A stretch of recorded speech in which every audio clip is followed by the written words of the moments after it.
Father's Day weekend approaching, warming ahead in the forecast. I'm ABC 10 Chief Meteorologist Monica Woods. Now, to kick us off for the end of the work week, we still have that red flag warning in effect until 11 o'clock Friday night. That's due to decreasing humidity, increasing wind, so a little bit more of a risk for our fire weather in the high country and on the east side of the Sierra. We started off with that fire weather watch. Just a little recap here of how this unfolded.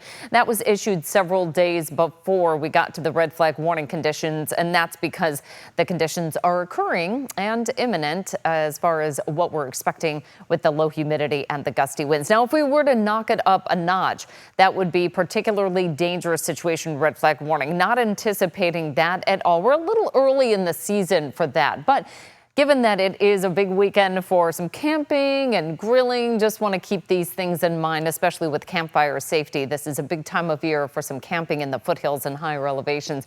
Check those burn restrictions. Choose places away from brush. Keep flammable items far from fire. Never leave that fire unattended, and make sure it's extinguished fully when you leave the campfire, and keep water nearby. Just a couple of safety precautions headed up to the high country, and a busy time of year as well for camping. Our weather playlists are on ABC 10 Plus. We've got a lot to unpack here in the forecast. Make sure you download ABC 10 Plus wherever you stream for free on TV. It's live, local, and always on. We've got explainers as well as our weather and climate specials. So we are going to be tracking those wind impacts, but it's going to be rather short-lived. By the time we get into the weekend, we see slightly lighter winds, a little bump up in temperatures. Nothing too extreme, though, because we've got another low on the move as well. Future wind gusts, as you can see, pretty prominent here in the high country, with wind gusts up to about 35 to 40 miles per hour. It quickly calms into our Saturday forecast, but again, without that onshore flow and the winds, we bring up those temperatures slightly, but they're right back with us as far as those late day winds for our Saturday evening and even into our Sunday. That's really going to keep us right about average here. And the breeze actually have benefits here. On the flip side of the higher fire danger, we see some benefits with those stronger winds. They're typically strongest from 6 to 9 p.m. when we're talking about that delta breeze. You want to open the windows. That cross breeze is key. And also keep this in mind. Heat rises, cool air sinks. So make sure if you have a two-story building that you want to open up those windows on the upper elevations so that that cold air sinks to the lower floors in your building. Temperature trend, as you can see, has been very favorable, and that's largely due to the consistent onshore flow that we've been tracking over the past couple of days. Pulling in that cooler Pacific air, San Francisco's only been seeing highs in the 60s, and we have seen a touch of the influence of that. Our cool day there was Wednesday with a high of 81, or average 87 degrees, and we've been kind of flirting, if not slightly below that, throughout the past couple of days, and we'll continue to see that into the weekend, looking at near average conditions. And it's not so bad this time of year. Our average high for the entire month is right around 88 degrees. By the time we get into July and August, that's when we really start feeling what is typically our summer heat. But again, we'll keep with that cooling breeze for tonight. Tomorrow is interesting. We actually get a mix of sun and clouds coming in, and then we'll look ahead to the much warmer forecast. This is a look at our future cast, and you can kind of see how those clouds start to stream in for our Saturday forecast. So stay with us on and off throughout the entire day.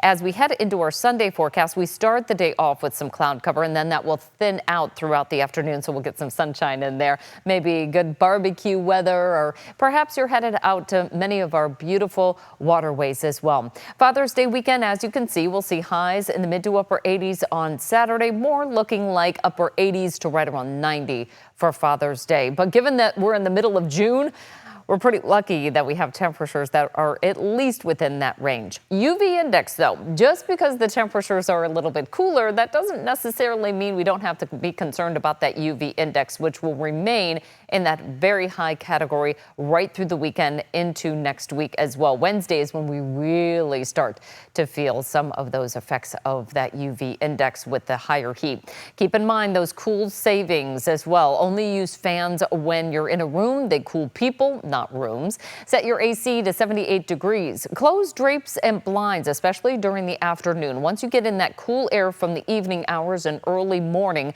you want to shut everything down, trap that cool air inside, and don't use those big appliances in the evening. Not only is it going to cost you more with those peak rates in the afternoon and early evening, but it also heats up our houses and apartments. Our river temperatures, if you're planning to head out to, like I said, the beautiful waterways, keep in mind it's still very cold in the waterways. We're running anywhere from the mid 50s to right around the lower 70s. San Joaquin kind of the outlier there at 76 degrees. That's about what the Delta's running at as well. Sierra and foothill waters in the mid 50s and mid 60s, and that's right about what the Lake Tahoe water temperature is sitting at. Water precautions this time of year, we hear so many times of all these rescues that are needing to be done in the waterway. So near water, wear life vests, keep close eyes on children, avoid alcohol. Cold water impacts our breathing, and strong currents equal tough rescues. So make it a little bit easier for folks that are heading out to the waterways. Building the water year. So our water is starting to get into the highest demand now that we're past the peak point where we see 50% of our annual precipitation. The snow melt has already happened, so it's filled our reservoirs, and now we're going to start to see those reservoirs actually lowering ever so slightly. It's been a while since I brought you this, so wanted to give you an update on where those major reservoir supply levels stand, given that we haven't seen significant precipitation in over 60 days now. We're still anywhere from about 90 to 99% full for many of our reservoirs and over 100% of average. And that is pretty much true as well as we head throughout the central part of this state. Things are looking really good. Now, San Luis is that outlier there. That is an off-stream pumped water reservoir. So there's a little bit more flexibility that water managers have to put that into the California aqueduct, send it to places that might need it. Given that this was the third kind of average year for us, if not slightly above average year for some areas, we're not having to rely so much on all of that surface water. It's still needed, especially for Southern California, but overall, we get a little bit of a cushion here heading in. Our Lake Shasta water levels, as I mentioned, we're heading into that time of year where we draw down those water levels for many of our major reservoirs. So if you're planning on heading to the lakes, the rivers, you're going to notice they're still running pretty high at this point in the season. As we dig in deeper into the summer months, when we've really started to rely on some of that surface water, things will be a bit lower. But right now, still may have some hidden dangers below the surface of the water, whether it be a river or a lake. Just keep in mind, everything running pretty high.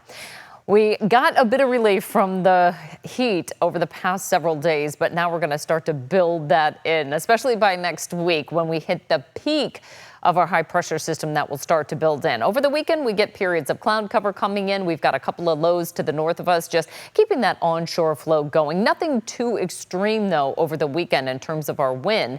But as we head into next week, we'll see this ridge of high pressure building in, sinking, warming air, and a touch of that summer heat. As you can see, we're going to be approaching highs in the mid to upper 90s by the middle of next week. Our average highs 88 to 89 will be right about that through early next week. Even a little bit of a touch of coolness there for the forecast as well. Heat risk goes up by next Wednesday. We get into that moderate range, so people that are sensitive to the heat will be feeling the impacts more, say, than folks that have access to air conditioning or just a cooling environment. We are on the heels of that heading into a likely cooler scenario for much of the late June days there, likely wetter for the Pacific Northwest. So we're really going to see something that we typically don't get a whole lot of in the month of June, and that will be unseasonably cool weather for the middle and late part of the month. Highs for tomorrow will be in the 70s for the high country, with 70s and 80s down low. Across the coast, we'll be hitting highs in the 60s. And again, that's what we're drawing in for much of the valley locations. Some of the cooler bay marine air really pulled in by that beautiful west breeze, that delta breeze that will keep us near average right through our Father's Day weekend. Now, the heat does build by next Wednesday, as you can see with our 5-day regional forecast for the mountains, the hills, and the coast. We'll be seeing some warmth build, but it's so short-lived because we get those temperatures falling once again, not just to average, but actually below average. By the time we get into the following weekend, even next Friday for the first day of summer, our highs will be in the mid-80s.